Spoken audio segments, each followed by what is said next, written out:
வணக்கம், நான் சினிமா ரசிகன். சசியுடைய டைரக்ஷனில் விஜய் ஆண்டனி சுவாசிகா நடிப்பில் இப்போதைக்கு ரிலீஸ் ஆகி ஓடிட்டு இருக்கக்கூடிய 100 சாமி படம் எப்படின்னு பார்க்கலாம் வாங்க. சசி ஒரு முக்கியமான ஒரு விஷயத்தை கையில் எடுத்துருக்கிறாரு. அது கண்டிப்பாக பேசப்பட வேண்டிய ஒரு விஷயம்தான் பெண்களுடைய மறுமணத்தை பற்றி.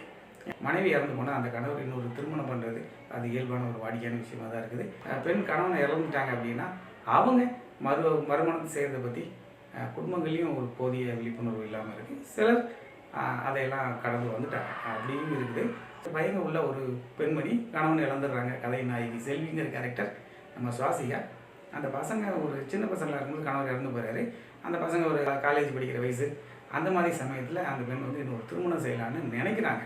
அதுக்கான அந்த புற காரணிகள், அந்த சமூக அவர்களை எப்படி அணுகிச்சு, இந்த ஆண்கள் தரப்பெல்லாம் அவங்களுக்கு என்ன மாதிரியான பிரச்சனைகள் தந்தாங்க, இப்போ அதுக்கெல்லாம் ஒரு ரிலீஃப் நமக்கு இன்னொரு திருமணம் தான் அவங்க நினைக்கிறாங்க, முடிவு எடுக்கிறாங்க. அந்த சமயத்தில் அந்த பசங்க கல்லூரி படிப்புகளில் இருக்கிறாங்க. அவங்க அப்போ சம்மதிகள். அப்புறமா பசங்க 2 பேரும் சேர்ந்து கூட அம்மாவுக்கு திருமணம் செய்து வைக்கலாம்னு நினைக்கிறாங்க 2 பையங்களும். அதுக்கப்புறம் என்னென்ன சம்பவங்கள் நடந்தது, அந்த அம்மாவுக்கு திருமணம் நடந்ததா இல்லையா, அந்த பசங்களுடைய கல்லூரி வாழ்க்கை, அவங்களுடைய நட்பு, இந்த மாதிரியான விஷயங்கள் இதெல்லாம் எப்படி இருந்தது, இதையெல்லாம் தான் இந்த படம் பேசியிருக்கும். அப்புறம் அந்த பெண் திருமணம் செய்யலான்னு முடிவெடுக்கும்போது அந்த குடும்பத்தை, அவங்களுடைய அண்ணன், அம்மா, அவங்க குடும்பத்தில் உள்ளவங்க அவங்கெல்லாம் அதை எப்படி எடுத்துக்கிட்டாங்க, அந்த ஊர், அந்த மக்கள் அவங்களாம் அதை எப்படி எடுத்துக்கிட்டாங்க, அவங்களால என்னென்ன பிரச்சனைகள் வந்தது, இந்த மாதிரி இந்த படம் நிறைய விஷயத்தை பேசியிருக்கு. ரசியை மென்மையான உணர்வுகளை சொல்லக்கூடிய நிறைய படங்கள் இதுக்கு முன்னாடி கொடுத்துருக்கிறாரு. அந்த வகையில் இதுவுமே மனசுக்கு நிறைவான ஒரு படமாக இருந்தது. எல்லாருமே நடிக்காமல் வாழ்ந்துருந்தாங்கன்னு சொல்லலாம். விஜய் ஆண்டனிலாம் ஒரு கேமியோ ரோல் போல தான், கொஞ்சம் பகுதியில் தான் வராரு. இருந்தாலும் அவருடைய ரோல் நல்லா இருந்தது. நல்ல ஒரு வெகுளி சிரிக்கக்கூடிய ஒரு கேரக்டர்.